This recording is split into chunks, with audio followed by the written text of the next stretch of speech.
45 برس چرچ کے لیے وقف کرنے کے بعد آسٹریلیا پادری نے اسلام قبول کر لیا۔ السلام علیکم فرینڈز، امید رکھتا ہوں کہ آپ سب لوگ خیر وافیت سے ہوں گے۔ آسٹریلیا پادری گول ڈیوڈ نے اپنی زندگی کے 45 سال چرچ کے لیے وقف کرنے کے بعد اسلام قبول کر لیا۔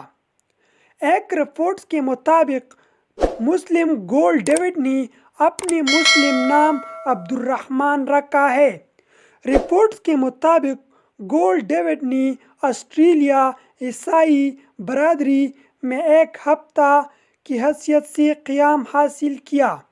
انہوں نے 4.5 دہائیوں تک چرچ کی خدمت کی اور نوجوان مسیحی انہیں ایک شخصیت کے طور پر دیکھتے تھے۔ گول ڈیوڈ کی اسلام قبول کرنے کی خبریں نے بہت سے لوگوں کو حیران کر دیا، تاہم انہیں مسلم ہونے سے متعلق ان حرکتوں پر تاحال کوئی بات نہ کیا۔